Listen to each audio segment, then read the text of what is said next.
Welcome to my show.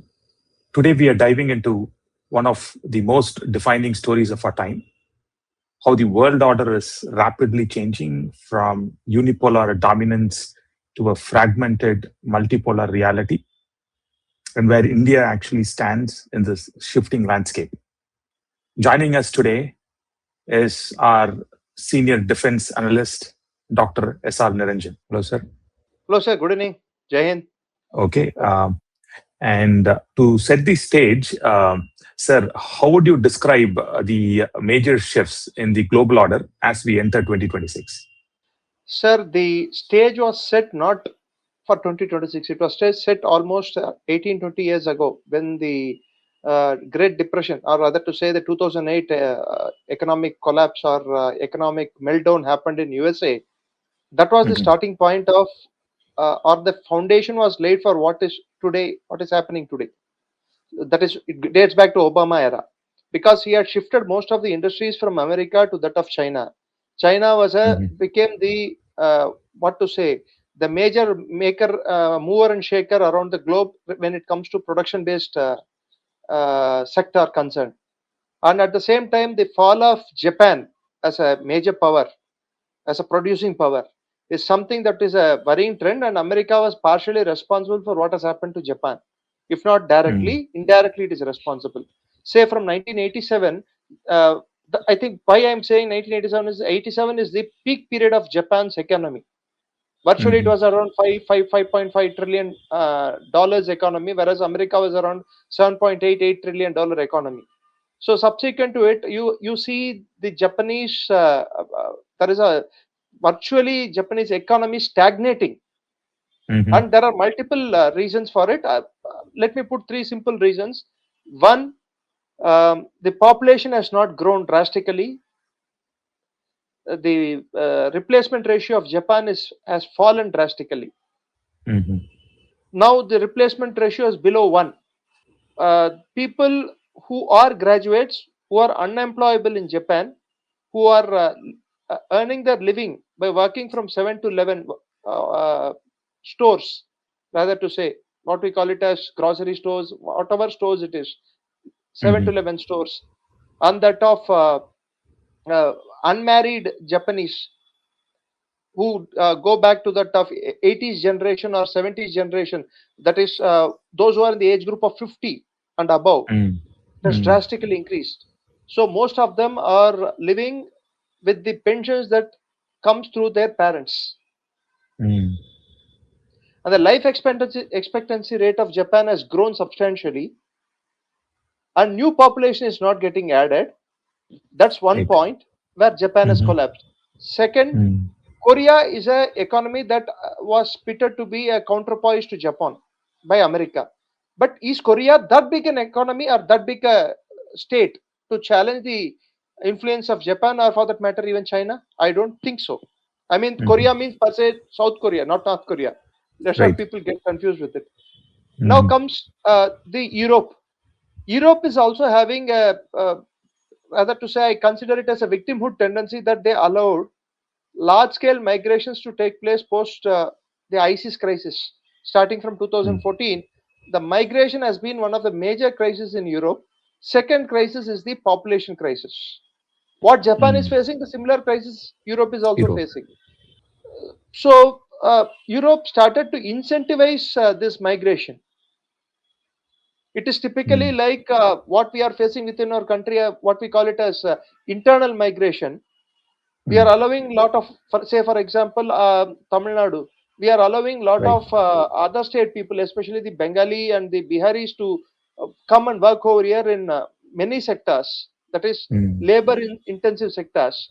So most of the jobs are taken up by them. So the local population is not having jobs. Either they are not having jobs or they are not inclined to do jobs.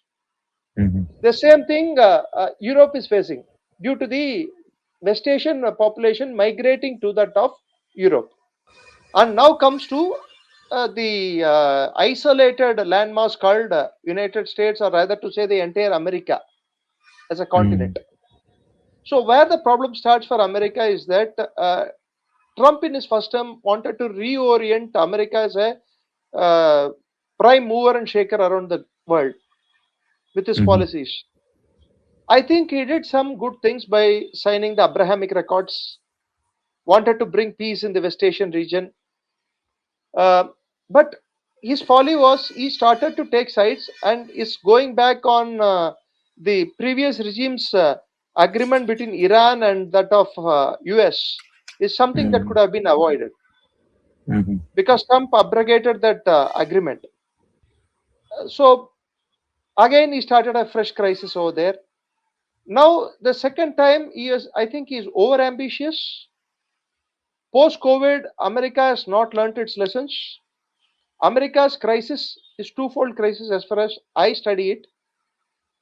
First is the population crisis. There is no enough population in America, and he wants to curtail the migration. At the same time, Mhm. Americans are not reproducing. Even if they are reproducing, the reproduction ratio of colored people is more than that of the Anglo-Saxon whites. Mhm. And you can see the racial crimes against Indians also growing in America is because of this factor. Mhm. That's one Mhm. part. Second part is that because they had outsourced their entire production to that of China, Trump, by hook or crook, wants to bring back the production sector back to that of United States. But wheels within wheels, the other crisis that America is facing is the domination of dollar is getting over. Mhm. America's rise as a predominant power is directly related to that of the price of dollar as a global currency.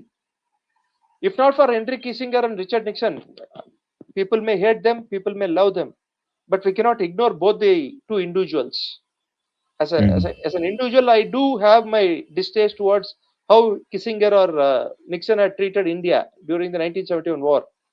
But for Americans, it was a game changer tenure because he had decoupled the dollar with that of the gold standard. And Mhm. Kissinger was very much responsible for bringing in making the dollar as a currency through which petrol can be, I mean, crude oil can be marketed around the world. But now, when Trump took power, that a meltdown had started. The West Asian powers or West Asian countries, the oil producing economies, they started to deviate from their normal trend of using dollar as a currency. So Mhm. they started to deal with their own form of trading between the major oil consuming economies. Major oil Mhm. consuming economies per se is, it is nothing. It is not some kind of what to say. You need not, somebody need not Google and search who is the major oil consuming economy. It is one China to India. Mhm. So Right. these economies, they had, by that time, they had started their own BRICS. And the Mhm. Pandora's box for the impending crisis that is taking place around the world started because of Lula's one statement when he handed over the baton to Modi during the BRICS summit recently held in Mhm. uh, Brazil, where Mhm. he openly stated that India will take the baton. And CBDC, central bank digital currency that BRICS is willing to introduce for trading Right. purposes. This is something that Mhm. has created panic around the world, especially in America. Mhm. So now the game is not of global dominance, but of economic global dominance. Leave the military dominance apart. Military dominance is Mhm. that hegemonic military showing off your military power is long gone, sir. Many think Mhm. that America is a power to reckon with when it comes to military dominance. But Mhm. tell me, last time when America had invaded a country all alone and won a war, Yeah, never. it can't. Mhm. As simple as it is. Even Now, today, as I'm mhm. speaking, they are asking for EU support to invade Iran. Right. Mhm. EU in the Mhm. sense, literal sense, NATO support. Right. Because Britain is not supporting them in allowing Chagos Island as a base. That's Diego Mhm. Garcia as an operational base. There is something Mhm. that is going on between America and that of United Kingdom. So they are asking for Mhm. NATO support. Suddenly, America has woken up to the reality that they can't fight a war. In Mhm. spite of having 200 odd Mhm. Lilliput bases and major Mhm. bases all around the globe, from Guam to that of Fiji to that of, not Fiji, that is Hawaii to that of And many other areas. Qatar. Qatar. Yeah. Qatar, like leave the West Asian region entirely. Qatar, Saudi Mhm. Arabia, even for the matter Iraq, for the matter Bahrain, leave all these bases, sir. Even Turkey. Apart from that, also they have their bases all around the globe, including that of our neighboring Coco Island, just around the corner in Bangladesh. But America is unable to, because America, one thing that American public will not take lying down post the Vietnam era is the body bags. They have a body bag syndrome. Lose its popularity once the body bags start arriving in America. Now, before we talk about implications to the world, right? I want to kind of slowly look into India's evolving role. And more so, in my understanding, right, from non-alignment, they are mostly moving into more of multi-alignment, right? So is India trying to position themselves as a potential third pole? Because you also brought in the topic of economic dominance. So what do you think? Sir, the hegemonic nature of China, because China thought that they are replacement to America. They thought the Middle Kingdom syndrome that China suffers from. America suffers from aggressive inferiority complex. They are not a civilizational state. So they try to, if you read the thesis of 𝗙𝗵, the famous geostrategic thinker, who Hitler got influenced. Hitler's most of his policies were influenced because of 𝗙𝗵's thoughts, which is called as Lebensraum, space. Every country as a living organism requires space to grow. For it to grow, it has to have resources. For it to have resources, it has to keep conquering other countries and promoting its culture, degrading the other country's culture while promoting its culture as the only superior culture. This is something that America has been steadfastly doing around the globe in whatever thing they do, whether promoting their foods, whether promoting their dress code, whether promoting their way of lifestyle, everything. Like what Britain did during those ages, the same thing. But China, for a change, they are a predatory power, and as a state, Chinese as a state is more of a within the state I am speaking about. Within the country, it is not a welfare state. It is more to that of a transactional state. Amenities and require duty is just to keep your mouth shut and follow the Communist Party policies. No questions asked. So that becomes a transactional state. So considering the Chinese way of thinking, which dates back to that of Mao's era, or rather to say where Soviets failed miserably was they couldn't understand the changing realities of the world, and that of their economic strength got weakened because of their unwanted involvement in Afghanistan. But Chinese somehow have not involved themselves in any major conflict post 1979. And they have mastered the art of just by threatening, by their bullying, they can win over the other country. So considering this aspect, the rise of China and rise, or rather to say the stagnation of America started from 2008. Suddenly China rose. When China rose, the rise was very steep. At its peak was around 2018, 2019, when Belt and Road Initiative was at its peak, and it was the primary mover and shaker around the world. Again, it started to face the same crisis that every other country faces, major power faces. Fortunately or unfortunately, they have come to their own creation, that is COVID. They created, they have come to that. And what has happened? Now China is in a stagnation mode. It's a larger economy. Production is there. I don't disagree that some country has replaced their capability. But it is not the same country that it was before 2020. We have to accept the changing realities in China also. Xi Jinping is not the same person that he was before 2020. Now he is more insecure as a leader. By the way, he has done the purges in Central Military Congress. Almost it consists of 7 members. He had eliminated almost 5 of them. Hui Weidong is no more. Zhang Zhia is no more. Feng is no more. General Feng, who was also the defense minister and was basically a scientist in rocket force. Then comes Liu Xingli is no more in the Central Military Commission. No more, literally both ways. Mao, another person was there. He is no more, General Mao. Only person who remains is Sheng Min and that of our C. So only two are remaining. And it holds good for almost the entire defense establishment also. Out of 25 posts, including that of the heads of theater commands, there are only 7 people who are there. 25 major important posts are vacant in China. So there is a churn that is happening within China. There is a great purge that has happened. The report suggests that at least 30 lakh people have been purged. I mean, 3 million, which amounts to 30 lakh. 30 lakh people have been purged in the recent years from Communist Party, which includes army officers, soldiers, etc. 50 generals have been purged. So there is a joke which is going around that no one wants to get promoted as a general now. So this is the state of affairs in China.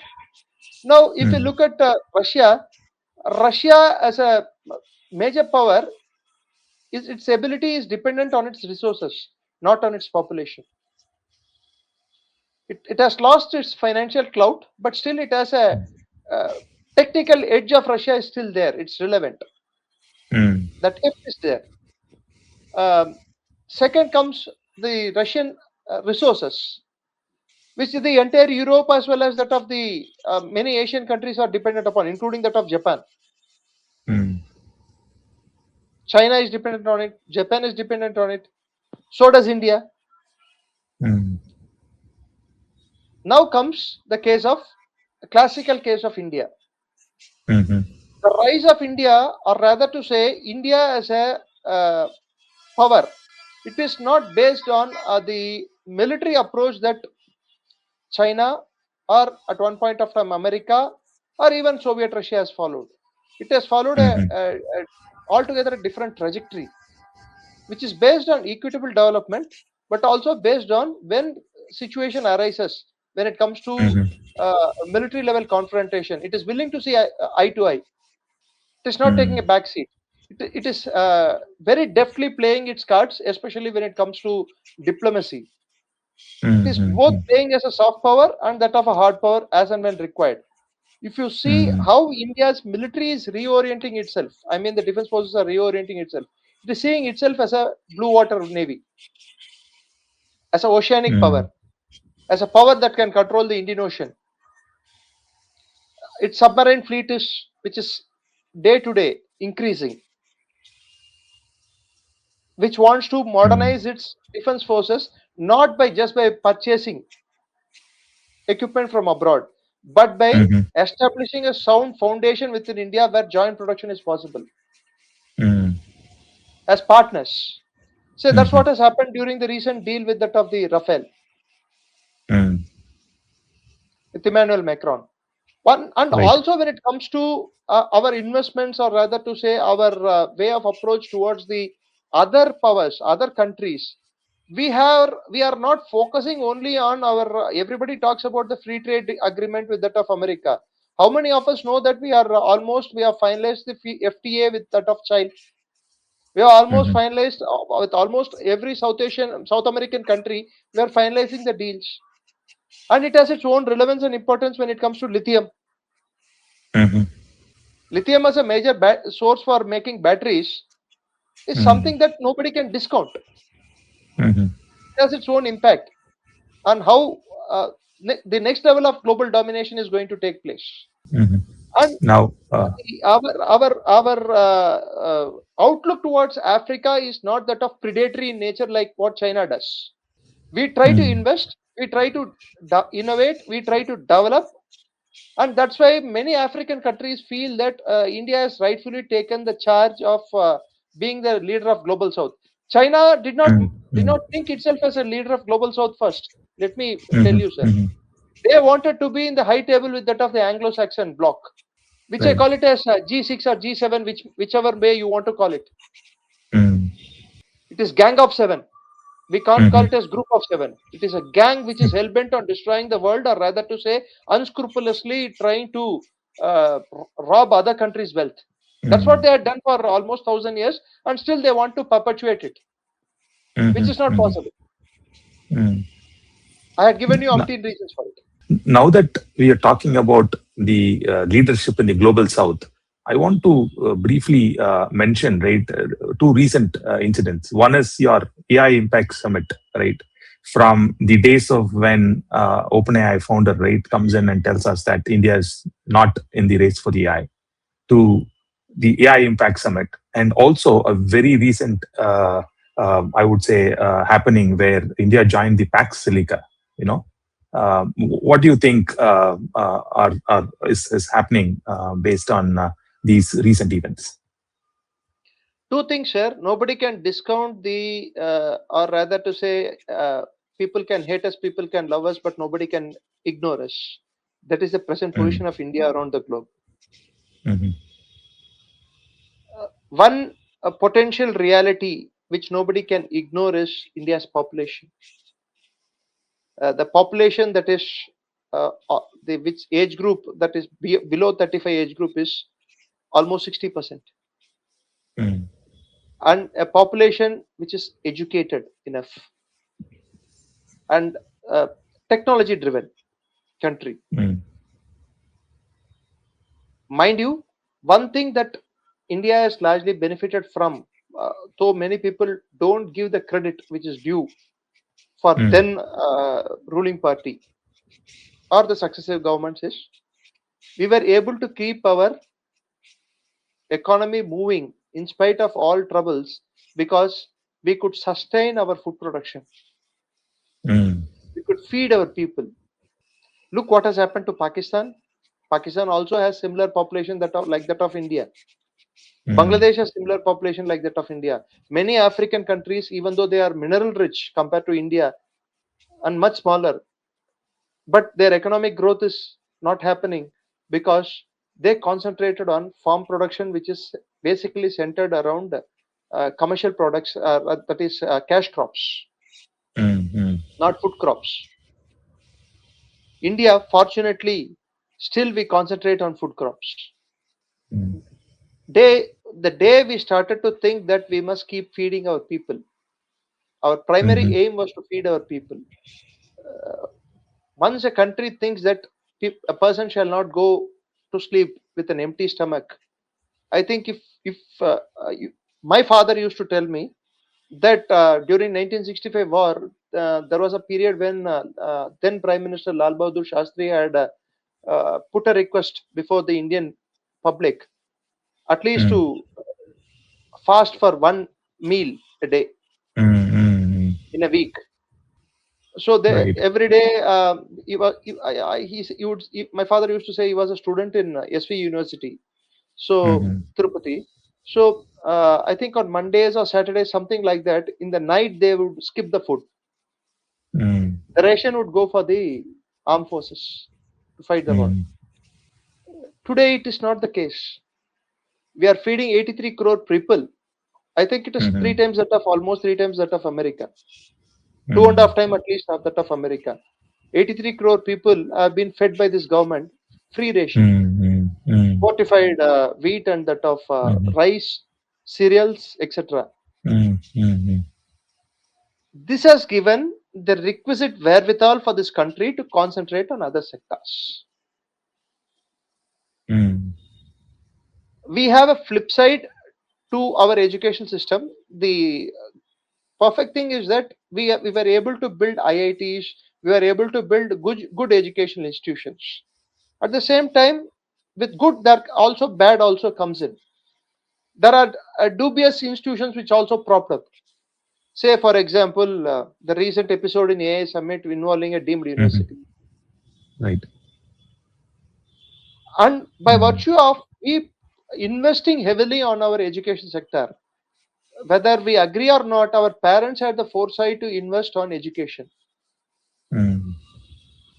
We started to invest on education. We put an incentive to educate our masses, whether it is a government or whether it is a family everybody jumped in so that at least one child in the family is properly educated. Right. Even in agriculture families around India, at least one child, they wanted to be in a government job or to go to for abroad or to get educated and become a. You see the first generation, almost all the innovators today in India, the greenhorn sectors in India, everyone, almost they are first generation graduates. Many of them come from rural background. So this happened from 1980s onwards, and post liberalization period is something that has helped India's trajectory to move ahead. Before that, we had gone for IMF bailout 3 times. Post liberalization, we have not gone for a single bailout. In spite of once being called as a 2011, I think 2011-12, we were called as fragile fry economies. Correct. And in spite of all inadequacies, we had the wherewithal, capability, and leadership, and that of steadfastness to implement certain innovation-driven policies. Say UPI, it was a game changer. True. I think if I am right, you would be the best judge of it. India had leapfrogged at least 20 years ahead of that of Europe and that of America. America, correct. You don't see Indians seldom use cards nowadays. And cash. And neither cash nor card. Correct. America still lives on cards. Whereas India doesn't live on cards. That's one best thing to happen. And second thing that has happened is that the innovation index in India has grown drastically in the last 11 to 12 years. The incentivization of innovation and that of tech-driven industries has tripled, if not quadrupled. Even this budget, there was an allocation of 10,000 crores for AI. Fourth important thing is that whether the world accepts or not, the reality is India is the market. You ignore India at your own peril. And the difference between the golden cage parrot of those days when British entered India and today is that today India is more of a unified state in a practical sense. Of course, we do have our shortcomings. We do have our differences. We do have our internal fragmented thinking is there within this country on many counts, caste, region, etc., etc. But still, as a country, we are much unified than what we were in, say, in 17th or 18th century when British entered India. Now our fault lines are minimal in nature.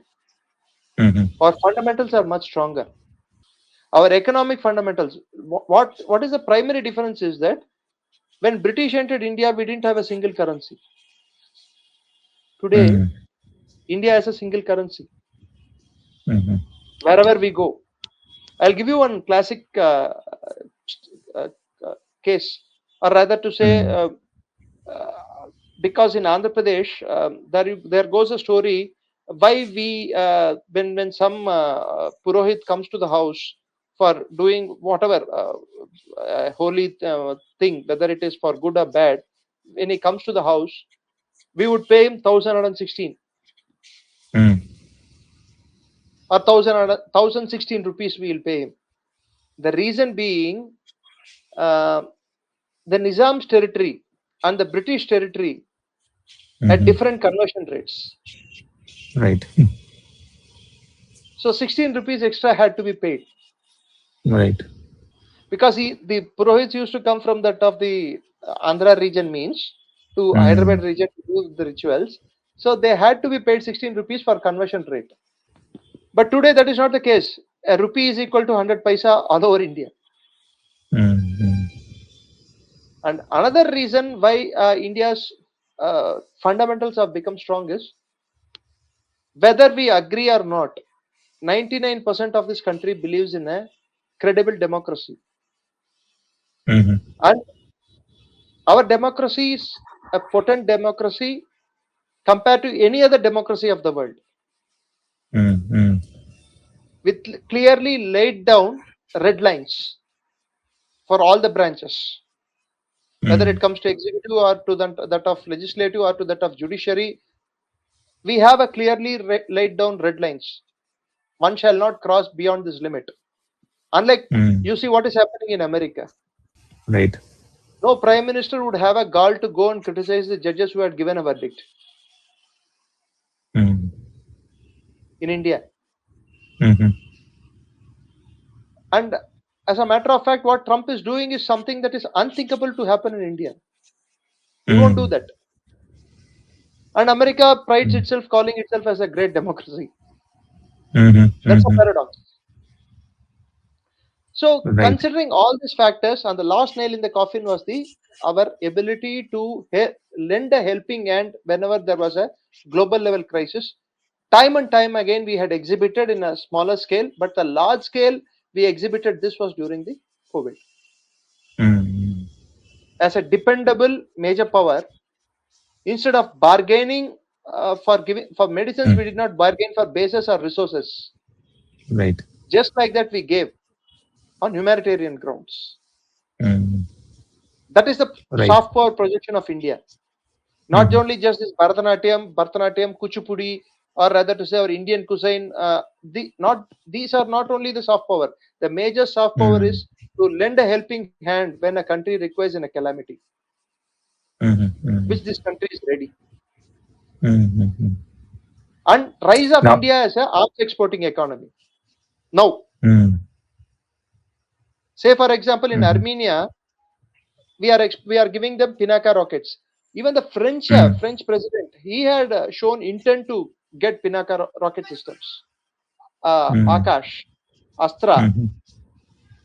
So the rise of Indian defense industry is also. See, sir, any country has to show its hard power and soft power.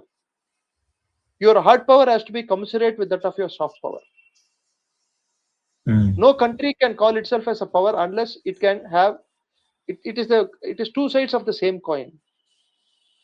Now India is able to show that, and we have decoupled ourselves in many conflict prone regions. But if given a choice to choose between Israel and Palestine, we don't take sides. If given a choice to choose between Saudi Arabia and Iran, we don't take sides. Except for given a choice between Pakistan and some other country, with all other countries, we don't take sides. So we have decoupled our foreign policy approach. Multi-level engagement, as you say. Okay, sir. So thank you, Dr. Niranjan, for the deep dive. And viewers, until the next time, stay informed and engaged. Namaste. Jai Hind. Namaste. Jai Hind.